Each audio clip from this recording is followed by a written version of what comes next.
Hello, everyone. Hey, there I am. Afternoon, everyone. Let's go ahead and get this party started. Sorry to cut into all the great conversations happening around the room, but we got business to handle.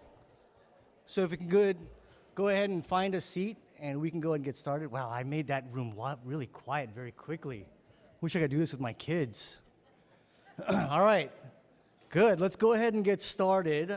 We're here today to hear from some extraordinary leaders in our state, to hear about their vision around the K-12 system, around the early care and education system.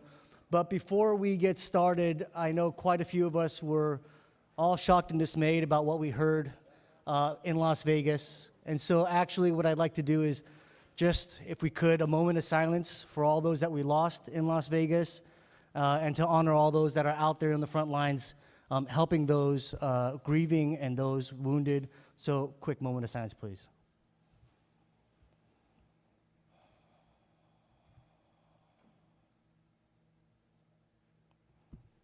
Thank you. So my name is John Kim. I'm the Executive Director of the Advancement Project California.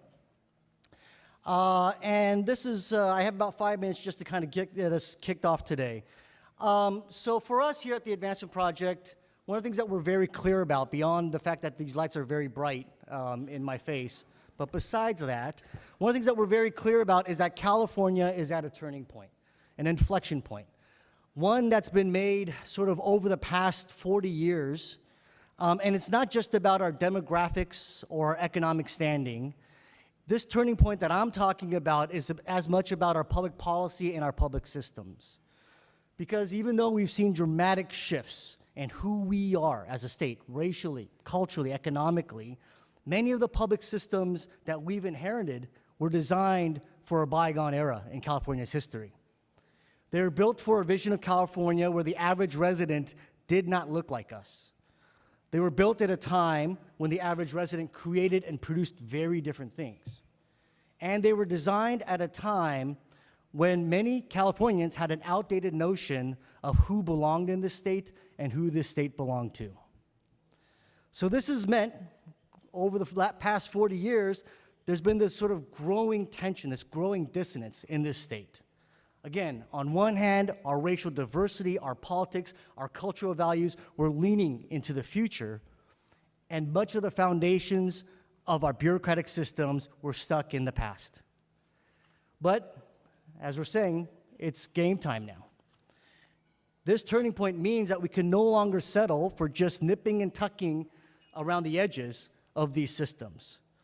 The California that my daughter and my son are to inherit demand that we address this fundamental tension, and to do so quickly. This wide distance between who we are and what our systems were designed for actually provides us a huge opportunity to be bold.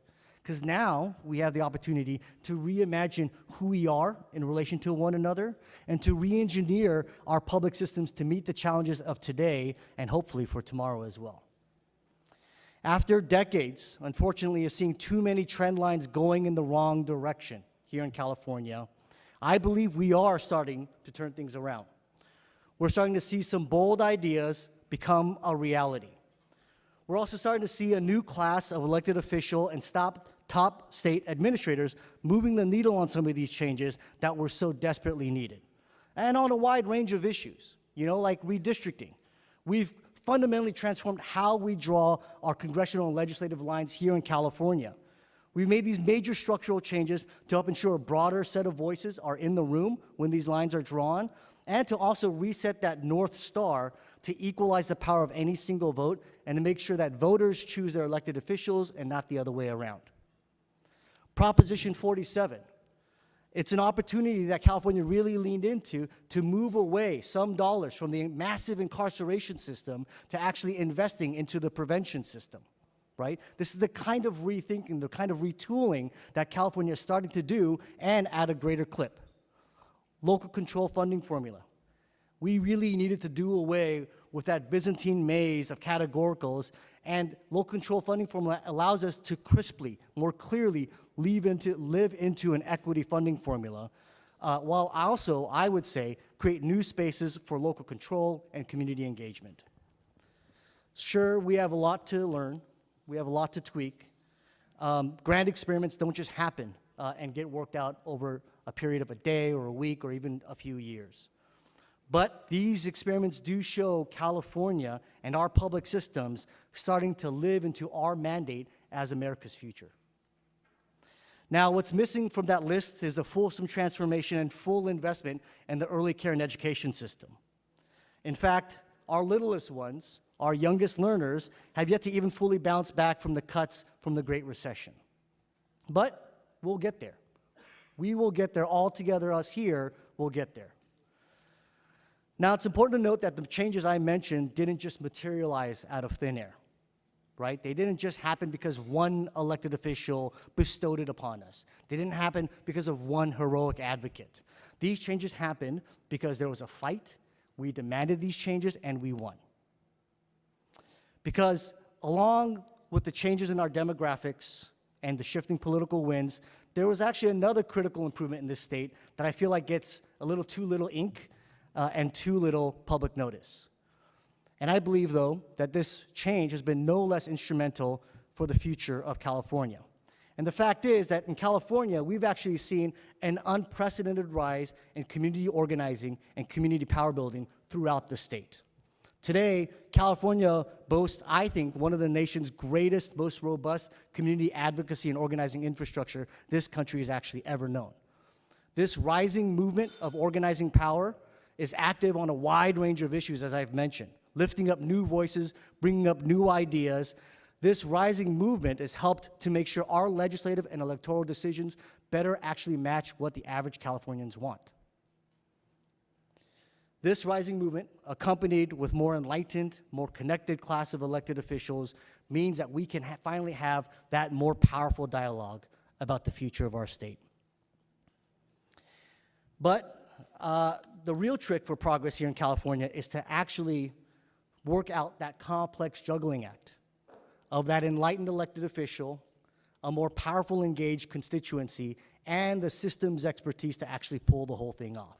This sort of tricky balance, this kind of wonky dance is not easy, and it's certainly not for the faint of heart, which is why we are so fortunate this afternoon and tomorrow to be joined by 4 visionary leaders of our state who are vying for the top political gig, the governorship.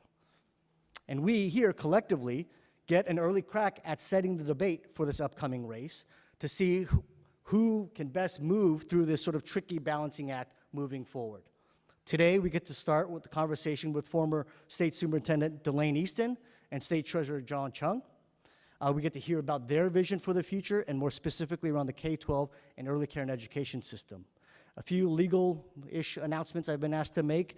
This event by no means is supporting any particular candidate. This is, as I said, about framing the debate.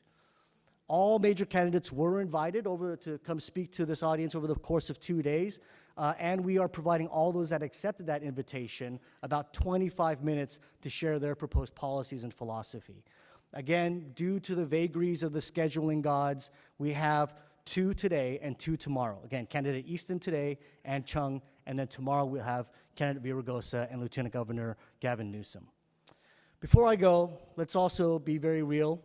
We could not, at the Advancement Project, pull this amazing event off by ourselves. We needed our friends to help. Folks that kind of came together early and energetically, that offered up their good thinking, their time, and their resources, and some of them even had to call in some favors to actually make this thing all work out. And so from the Advancement Project team, I really want to humbly thank all the partners listed in your program. So if we can give all of them a round of applause.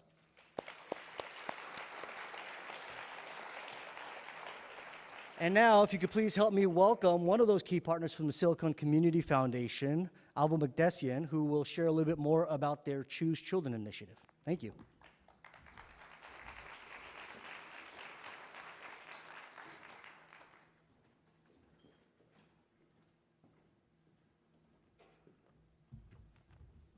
Thank you, John. You were right about these lights, huh? All right. Hey, everyone. Good afternoon.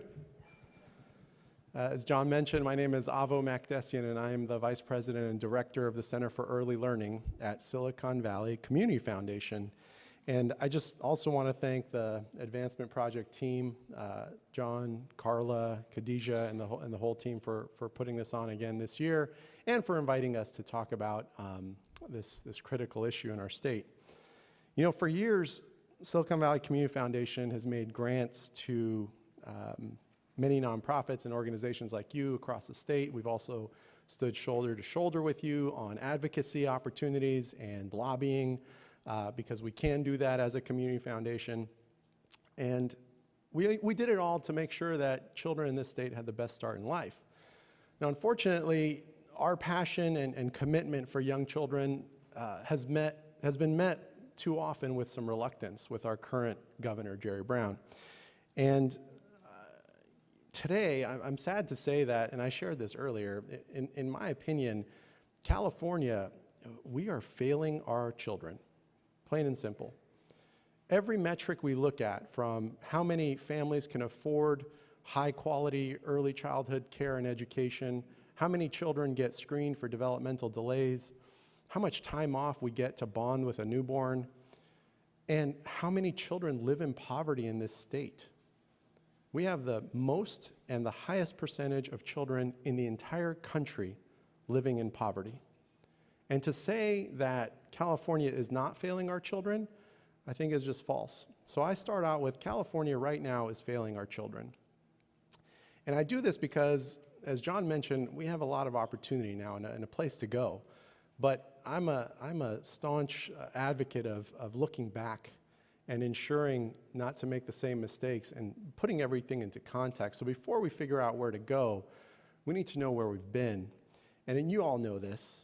Our current governor has recommended cuts of $1 billion or more to the early childhood programs for low-income kids and families. He was the same governor who recommended that TK be eliminated just a couple years after enactment.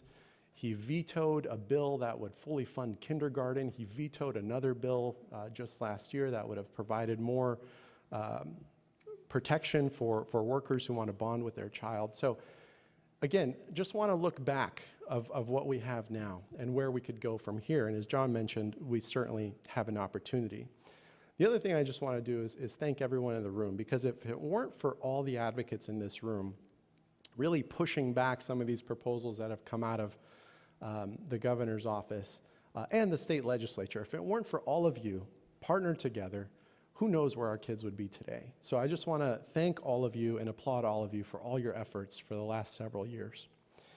But as John mentioned, we do have an opportunity, and 2018 presents that opportunity.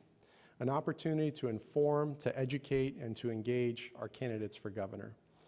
And today's water cooler and tomorrow's also does just that. It puts them on the stage and asks questions of these candidates about how they're going to address some of the challenges in our state.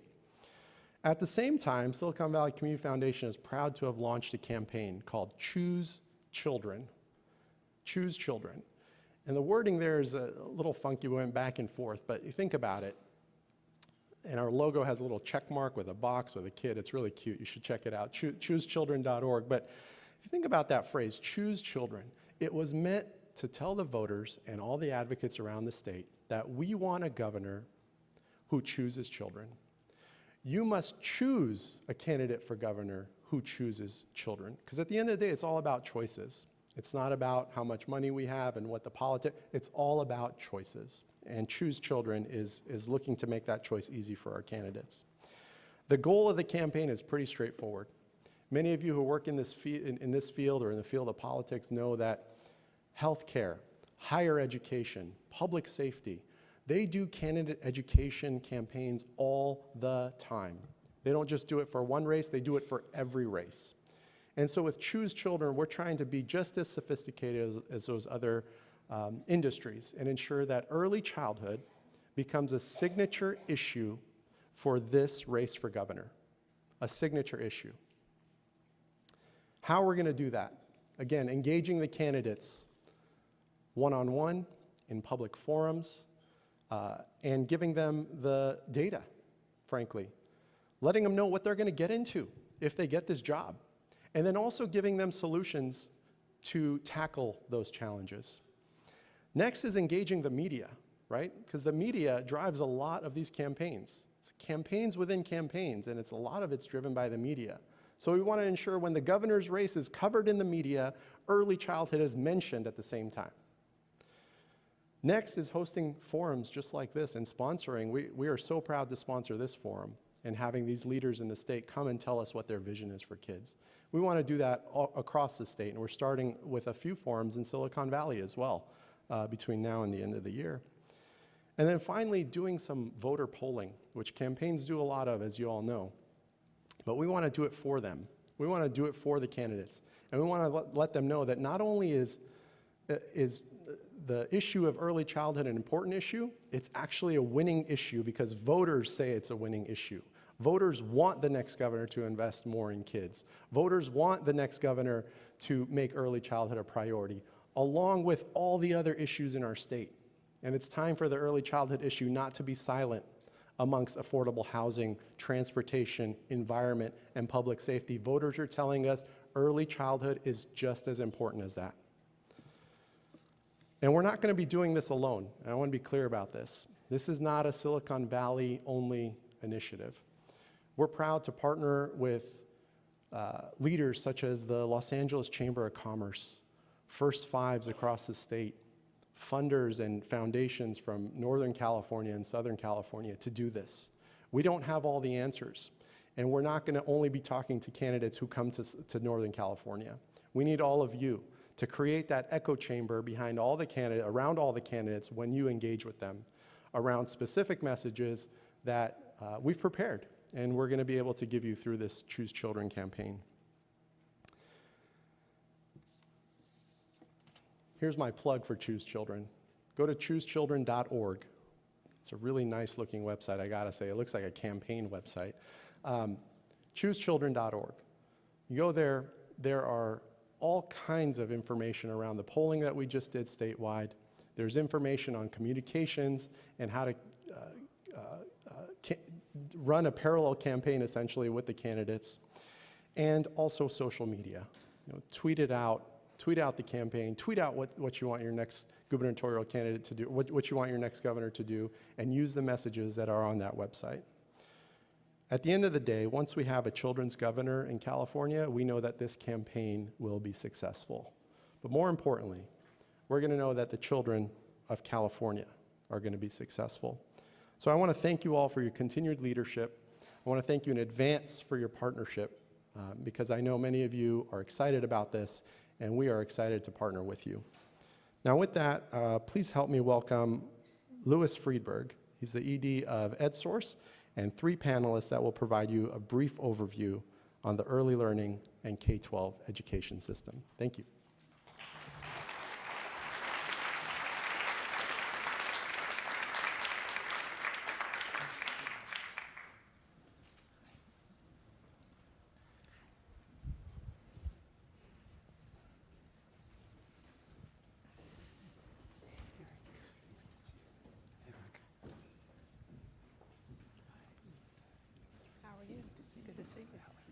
It's me in the suits.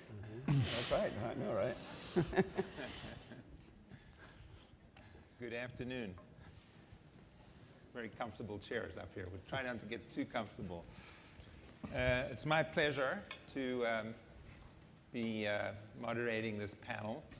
And we just have 3 of the exceptional people in California to talk about children and to set the stage for the presentations from and discussions with gubernatorial candidates. And we're not going to waste any of our valuable time giving you their bios. Eric Heins, President of the California Teachers Association. Honorable Holly Mitchell, California State Senator.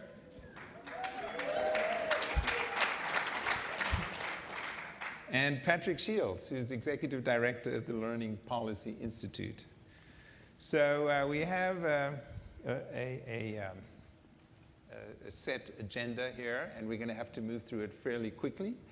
Each one of the panelists has 5 minutes to set the stage. So I'm going to start with Patrick from the Learning Policy Institute. Patrick, 5 minutes is yours. Thank you, Louis. So I'm going to just talk a little bit about the broad issues in K-12 education, first local control funding formula, and then some of the issues that have been arisen due to the new standards and the new assessments, and then a little bit about the connection between pre-K and the K-12 system. So going back to what John King said at the very beginning, related to the passage of the local control funding formula, which Governor Brown signed in 2013, but it was actually the result of activist community, the advocacy, parent groups, litigators, legislators, policymakers, and researchers going back to 2003, 2005. It was really a decade-long effort to get the local control funding formula passed, which, as you know, gives districts money that is weighted towards students with extra needs, English learners, students who are foster youth, and low-income students, and gives districts greater flexibility, as well as requiring them to develop local accountability plans which engage the local communities. Fortunately, LCFF rolled in at a time when the state economy was expanding, and with Prop 30 and then Prop 55, there were extra resources available, and so the dollars going to the state schools have increased over the last few years, but they're not sufficient, they're not adequate for what we need to do in the state. California still ranks 41st in state spending when you adjust for the cost of living in states, and last in the nation in per pupil the student pupil ratio. So in places like Massachusetts, which is the highest scoring state in the nation, we're looking at teacher to student ratios in the range of 11 to 12, and in California they're twice that, 22, 23. The other contextual factor, as LCFF has sort of rolled in, has been the adoption of new standards, the Common Core State Standards and the Next Generation Science Standards, the adoption of a new assessment, the Smarter Balanced Assessment Consortium, the new federal legislation, the Every Student Succeeds Acts, and with it, a new accountability system with multiple measures of school performance and how we track how schools are doing. This puts districts and schools in a really challenging place. That is, they're asked to do much more in meeting these new standards without sufficient resources to do it. And in many of our smallest districts, not really the capacity in terms of the coaches and the professional development support. So one of the big challenges besides funding going into the next governorship will be providing local districts with sufficient professional development infrastructure, enough support for school leaders, et cetera, so that we can really make progress in moving this forward. We're moving from the No Child Left Behind era, where the goal was to punish schools, to punish teachers, and to punish kids for their performance, into one where the focus is switching to continuous improvement, and where the goal is to use assessments, tests, et cetera, to help schools, children, and adults learn to do a better job. And they're going to need more support from the state in doing that than they've had in the past. And then I'll just finally say one thing, because this conference, as we move into tomorrow, of course, is on early childhood. And the pre-K and K systems, of course, are completely separate in the state, though they need not be. And of course, children don't start to learn the day they walk into kindergarten. Of course, the research shows very well that a strong preschool support for kids can actually provide them with a great start in the elementary grades. They're better readers, they're better mathematicians, and they're actually better students and community members. And so we have a lot to learn from the early childhood community when we think about K-12. Early learning community for a long time has been looking at assessment as a way to help kids improve, not to punish. The early learning community has for a long time been concerned with social emotional learning, kids learning how to collaborate with one another, learn to play together, et cetera, et cetera. And they have been, for the longest time, focused on kids as whole kids who are connected to their communities, to their families, and concerned about issues like health and well-being beyond just the cognitive learning. So as we move into tomorrow, I hope we can begin to think about how we can better connect the K-12 and the pre-K system in the state. Thank you. Perfect.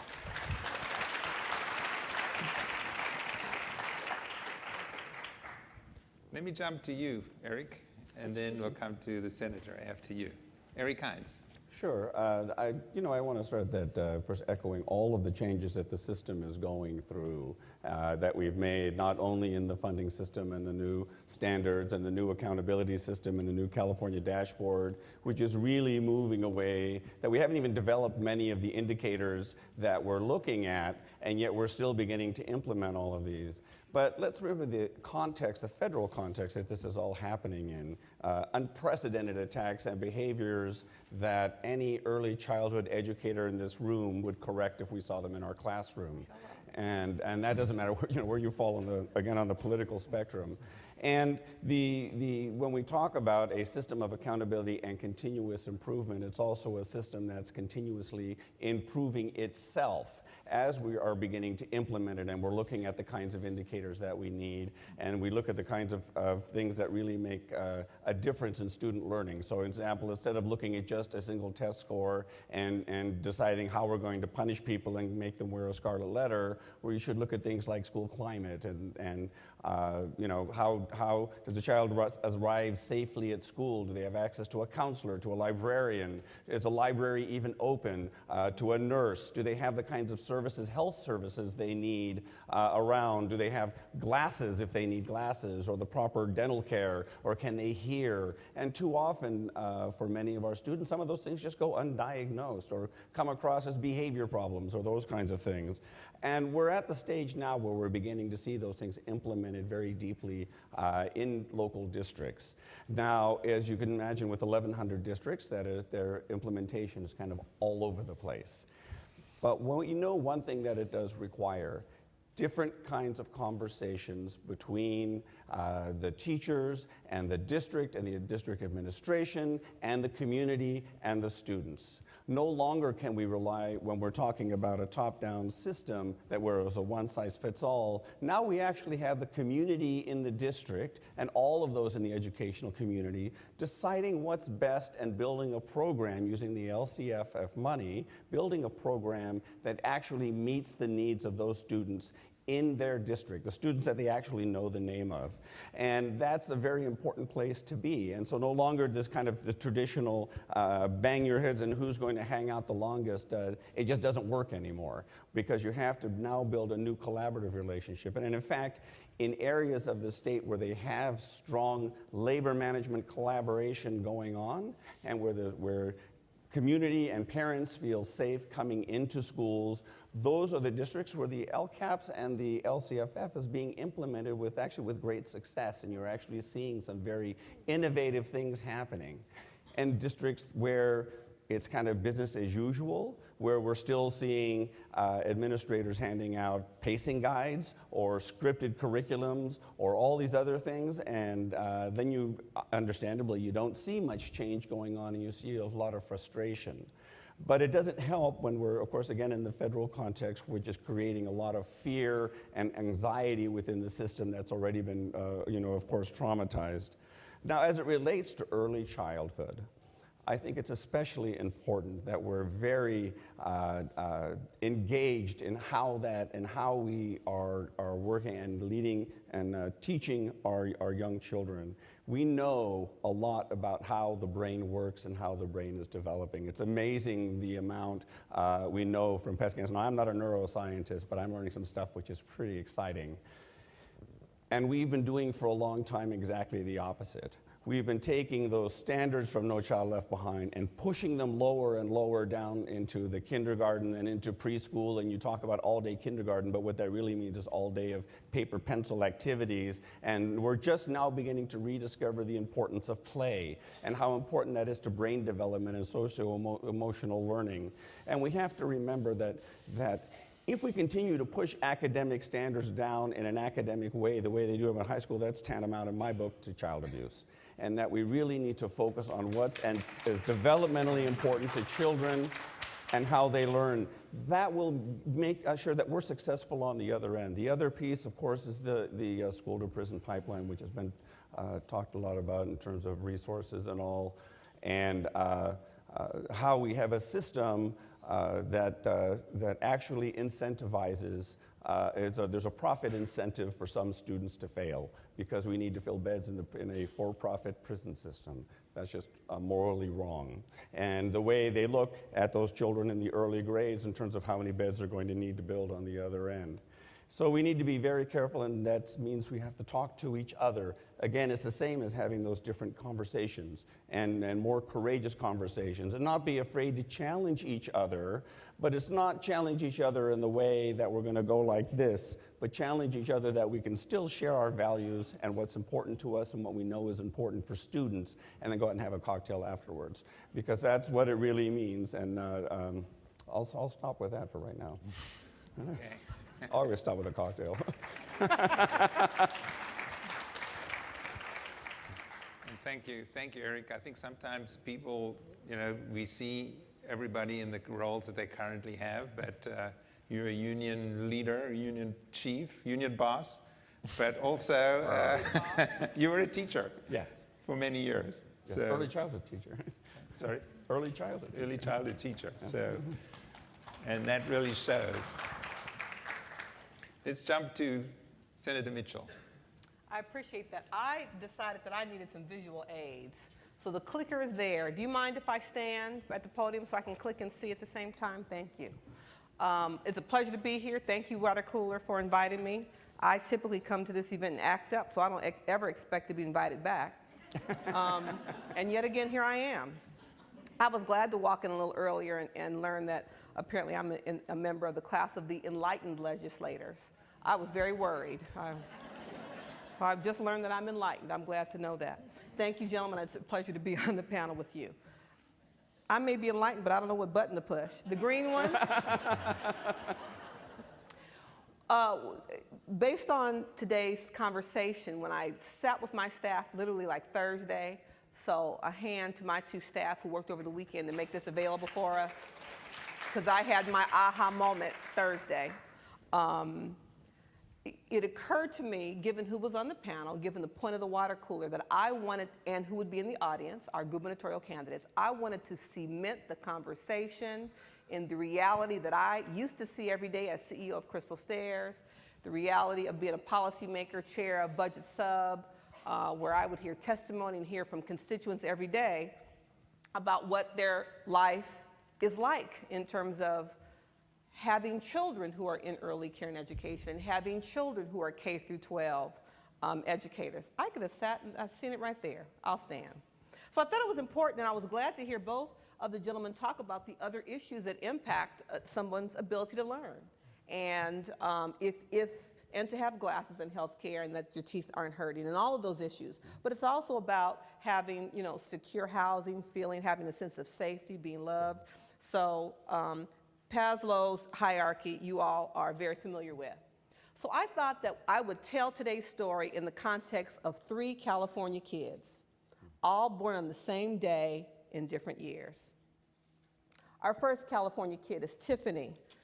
The names may sound familiar to those of you who know my staff. The names are the same, but the profiles have been changed to protect the innocent. So we'll start with Tiffany. Tiffany was born in 2005 in the City of Angels, my hometown. As you can see, the way we've structured this amazing slide, the far right gives you a little background into Tiffany's parents, Tiffany's household.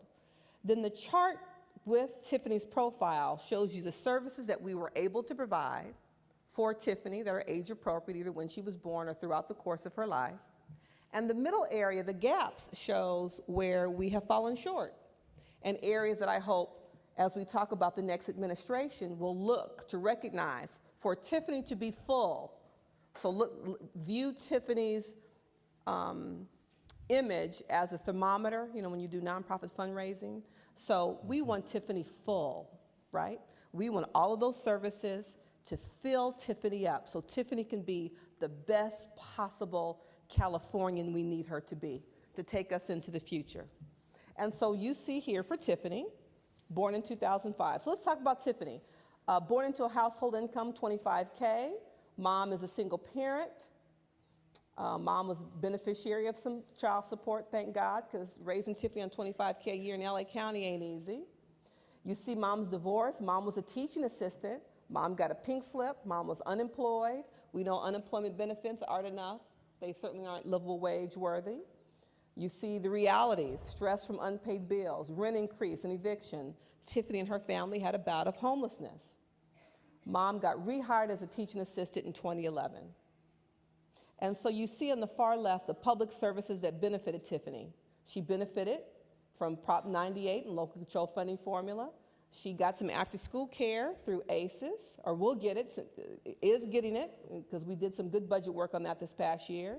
Child support, unemployment benefits. You see the services that Tiffany benefited from. Let's take a look at Luann. Luann's got a different scenario.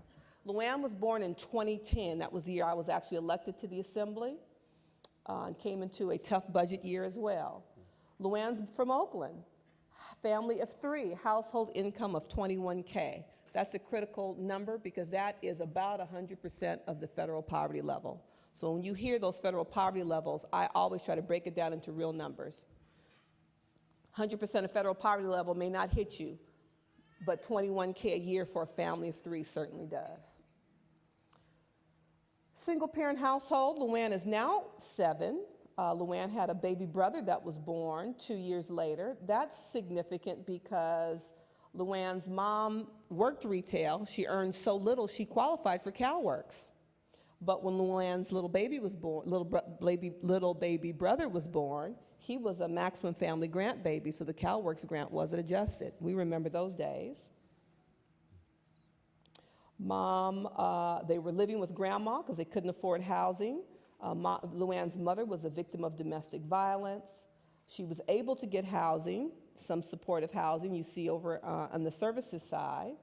But given the location of where she was able to find affordable housing, Luann then developed asthma. Because of policy, the 60-month policy we put in place here in California, Luann's mom timed out of CalWorks in 2015. So she then had to take a second food service job to try to make ends meet to continue to afford her rent.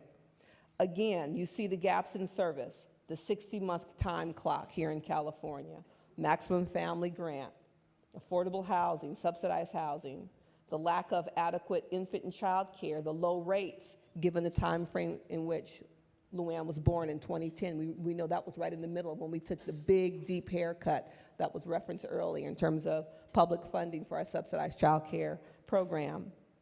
You see the other programs that complicated Luann's ability to be the best she could as a California kid. Third is... Senator, we running out of time? Okay. These are great stories. Yes. But, yeah. The third is Esteban. Similar scenario. You see Esteban's family. So Esteban is impacted by DACA. So I want you to very quickly look at Esteban's story. Then the last image is the one that I hope we're here to talk about, is the image of Jorge, who will be born in 2022, and that is the final year of the next governor's first term. And so the question we have to ask ourselves is, what will fill Esteban up in terms of the future for California, based on what we've learned from the 3 previous stories, in terms of what we've done well, where areas we've fallen short, and what everyone in this room knows, every California child needs to thrive. And that's the opportunity we have before us to make sure those priorities are met by the next administration.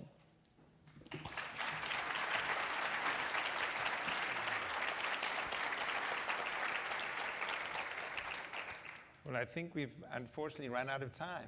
And so we are going to have to bring on the gubernatorial candidates, but I wanted to thank the panelists and looking forward to a great day and a half of a rich